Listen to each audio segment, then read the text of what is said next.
Hey, good morning. Happy Monday. Monday mobility today.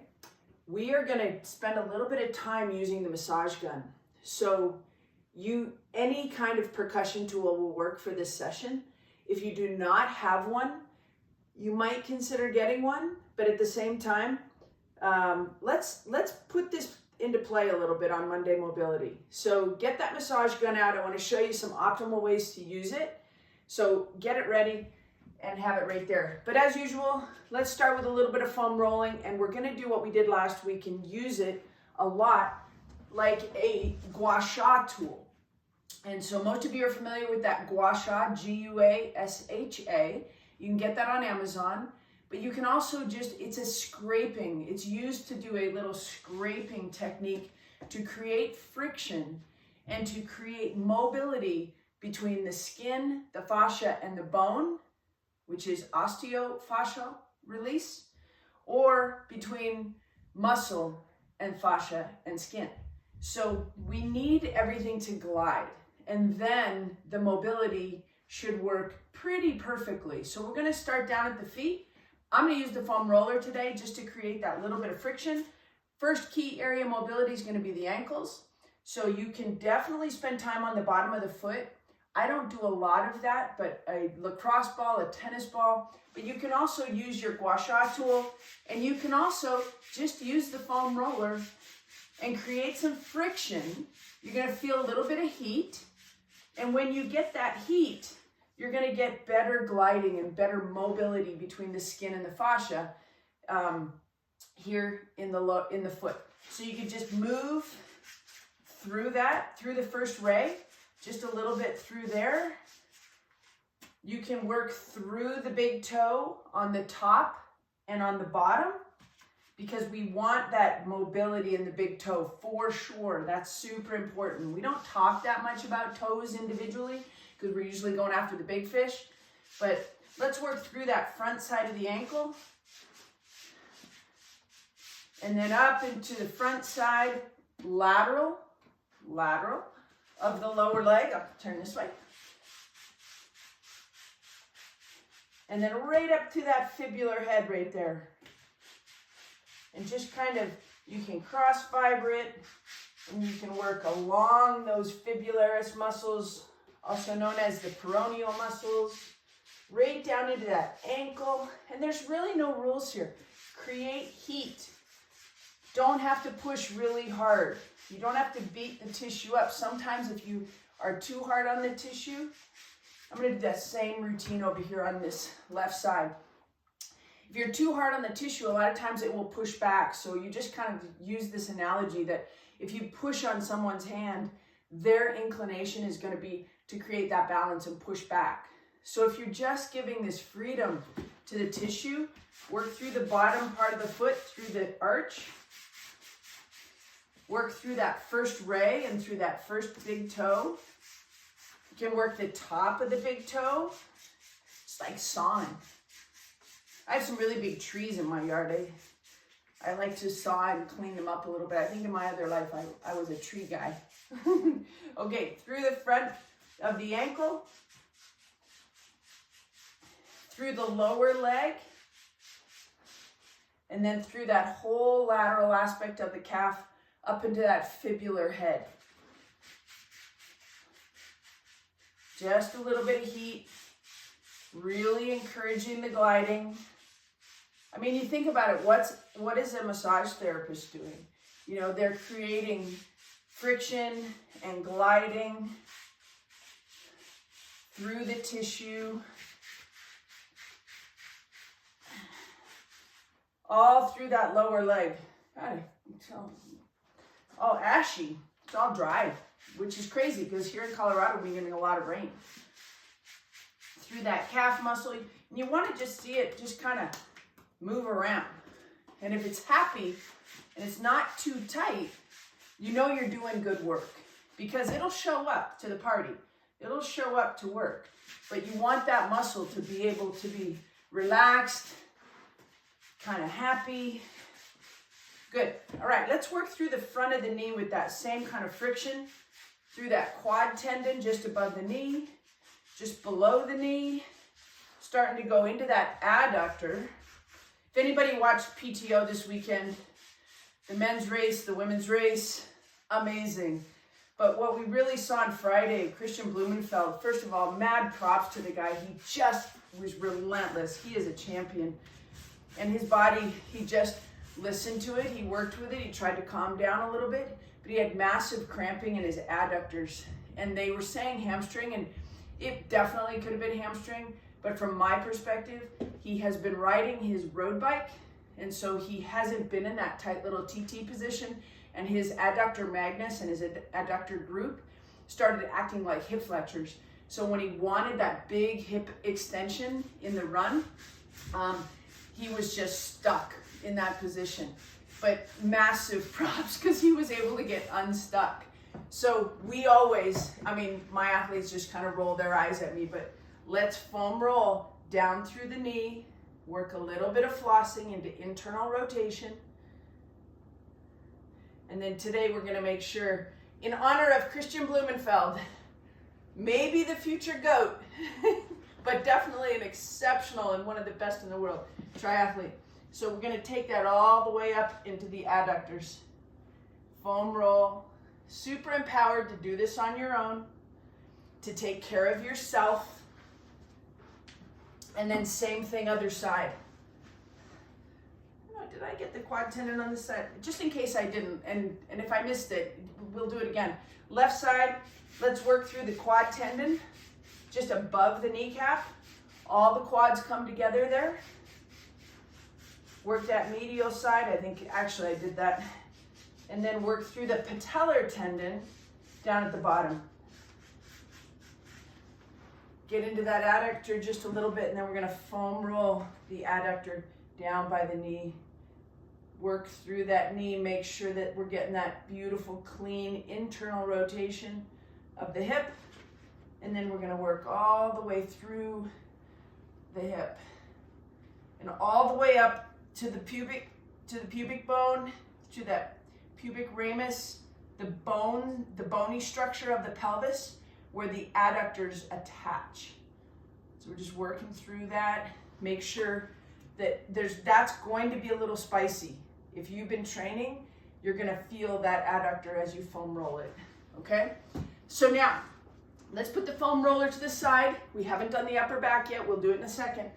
I want you to grab your percussion tool, and what we're gonna do is go into that half kneeling position. We're gonna open that leg up just a little bit. So this is midnight, and let's take it over here to 10:30. And we're just gonna work the knee over toe position.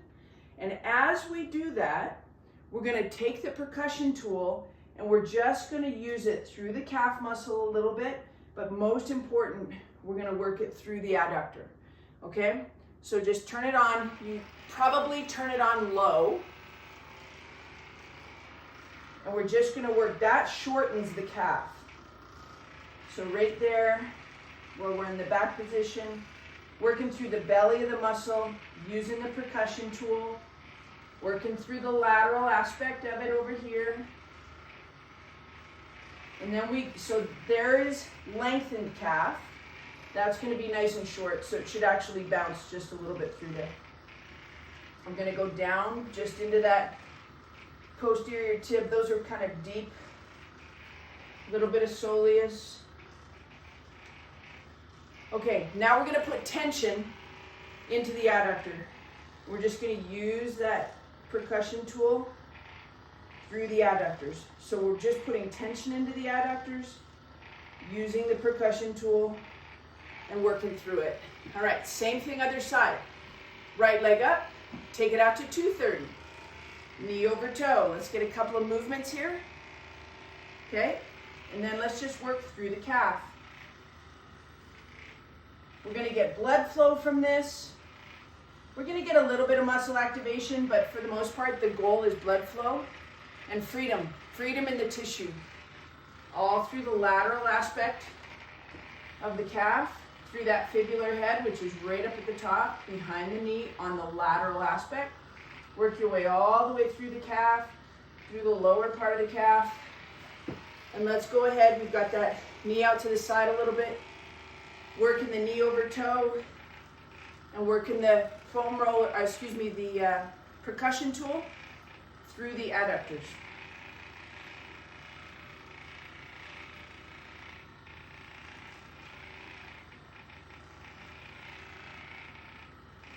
It's nice to have this tool by the chair. You can sit there while you're watching women's soccer and just kind of warm tissue up that way, but by actively moving and using it at the same time, you can get a little bit more work done.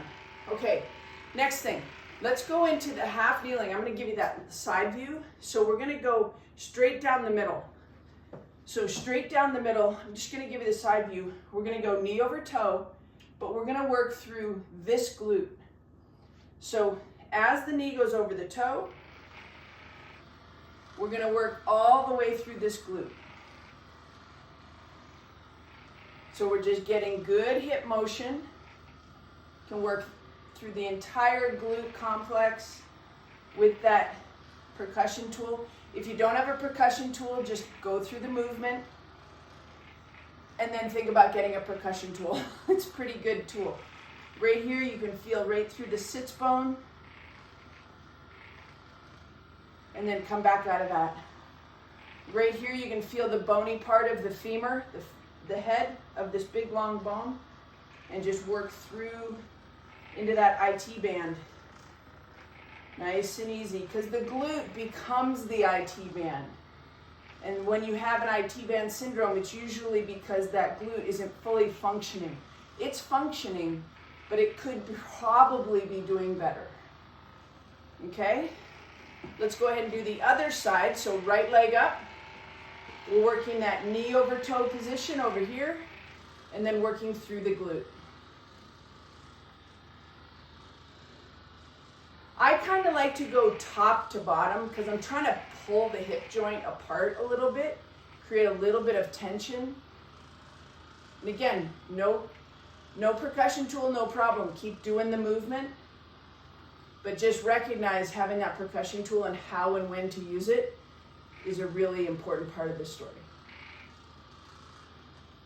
Through that little ischial tuberosity where all the hamstrings attach.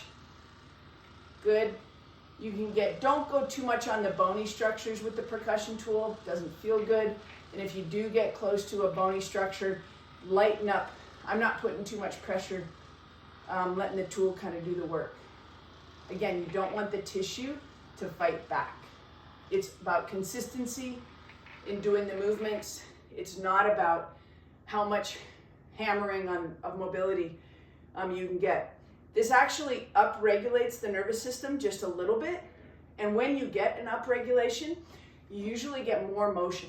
And so more mobility with this tool. Okay, right side, we're gonna go ahead and now work through the front side of the quad, through the front side of the hip. Most of you guys that come regularly know I don't like to foam roll the middle of the quad, but I do like to use the percussion tool. So we're gonna use it in our Mobility Monday, using that half kneeling, knee over toe over here. If we can get more motion through this hip is gonna give us more motion as well. So switch that little bad boy on. You get tension through the hip. We're just gonna work through the top of the quad. Be gentle with it, do not overdo it. Just nice tension through the hip and move through the top of the quad. And then that same thing is gonna happen over here. You're gonna get more motion on this side if this side starts opening up. And this is your hip extension, not only when you're running, but also when you're riding your bike. So the more freedom this hip has when I'm in that less of an angle, less hip angle, decreased hip angle on the bicycle, I'm gonna do more work with less tightness, I guess is the best way to say that, and less compensation. So let's go right knee up, right knee over toe. We get tension on the back hip and just working through that.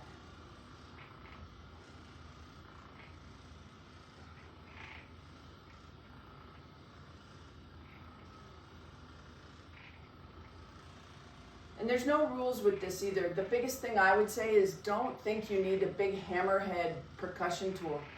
It's not the more hammering the better. It's actually sometimes just about being very delicate with it. Okay, good. All right, so that's about all we're going to use with that today, but it should be within your home gym reach. I don't think there's, unless it's just not working, I don't think there's necessarily a bad percussion tool. So it doesn't matter the brand you have, let it fit your budget. Okay, seated 90-90 position, right knee on the bottom. We're just gonna reach down and across, and then just come on back. 90 degrees, so don't be tight here with this foot. Just reach and drop down into it. That already feels better. Probably should have done a pre-test, but I'm not really into testing. I like to just really observe, see what's happening, make it better, and then just take it from there. Okay, 90-90 seated position on the left hip. We're gonna reach the right arm out and across. A little bit more tightness here for me on the left side. No big deal, but I might come back to it later today. 3,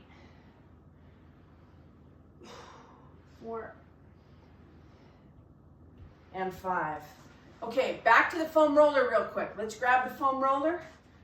We're just gonna take that just below the shoulder blades, hands behind the head, and just a nice big reach and open. Let the elbows flop to the side. Elbows flop to the side.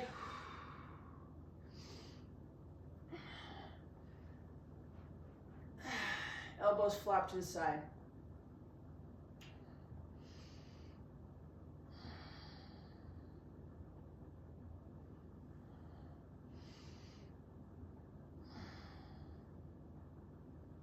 Good. And then let's hit that for a little bit of a toggle. And that's that little bit of side to side movement. Making sure that that T-spine is moving.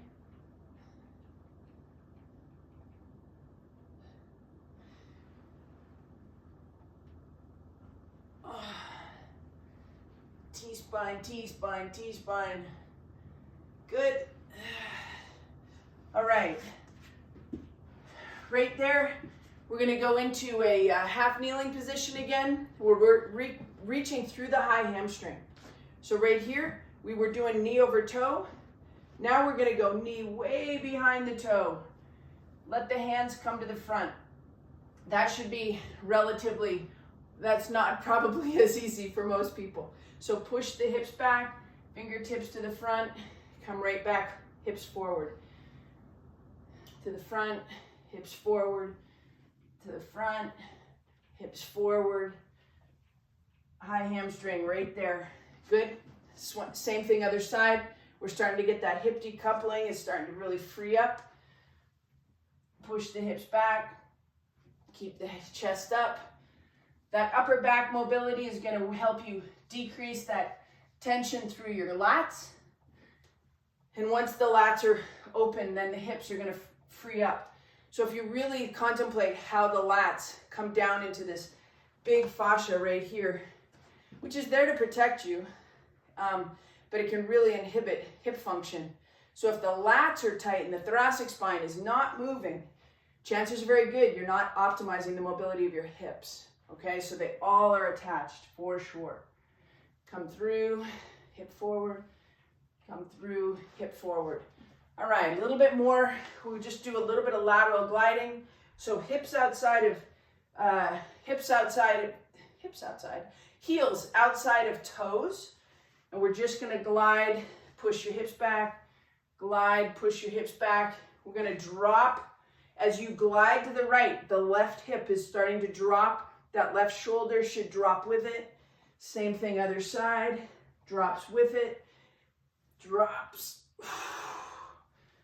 Drops. Keep that head in a nice strong position. Good and good. All right, guys, I know you show up every single Monday. I love that you keep coming. The proof is in the pudding. Again, if you watched the PTO races this weekend, it was just an exciting weekend from the ladies' perspective. EC Fit athletes, both who follow my plan and work with me, Paula Finley and definitely Taylor Knibb, 2 out of 3 on the podium at the PTO. As well, over in the 70.3 European Championships, had 2 out of 3 on the women on the podium there as well. And both Emma Pallant and Imogen Simmons. And I just gotta say, it is a blast working with athletes in the top 10 in the world, but it's even more fun and more interesting sometimes to work with somebody who's number 60 or 55 on the PTO world rankings and seeing them ascend. It's always my goal as a coach to help them move forward in their careers.